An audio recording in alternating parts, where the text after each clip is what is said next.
Hi, Chef Mark here from Mark's Easy Kitchen. Today I'm making pie pastry. This pastry is good for not only pies, but tarts, fruit pies, meat pies, anything you like.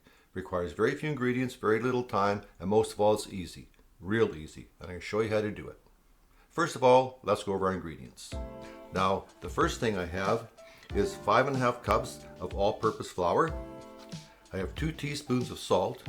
I'm using 1 pound of lard, but you can use shortening, and for that matter you can use butter. I have 1 egg yolk, 1 tablespoon of vinegar, and 1 cup of ice water. Now the first thing I'm going to do is I'm going to cube up my lard that I had chilling in the fridge. Then I'm going to sift my flour and my salt together. Then I'm going to add my lard to my flour, and I'm going to cut that in using a pastry cutter. Now I like to use a pastry cutter, but you can use a fork, you can use your hands, whatever works for you, but I prefer to use a pastry cutter. Now I'm going to mix my egg yolk and my vinegar together, and then I'm going to add that to my ice water. Then I will slowly add that to my flour mixture, and I can start cutting that in until it becomes a dough. Now the dough at this point will be very sticky, but that's expected. So now I'm going to take my dough and I'm going to portion that into about 4 or 5 different portions, and I can put that in the refrigerator for about 30 minutes. Okay, now I'm going to take my dough out of the refrigerator. I'm going to throw some flour down the counter to prevent the dough from sticking. Now I'm going to take my dough and shape it into a small disc. Then I can start to roll it out to about a thickness of about 1/8 of an inch.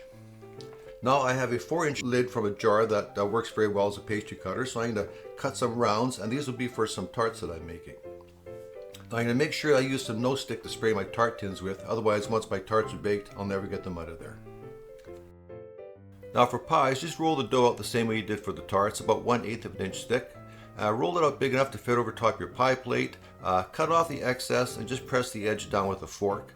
That makes a nice design. If you want some really cool designs, go on the internet. There's lots of pictures and lots of videos, so you can use some of those and get some good ideas.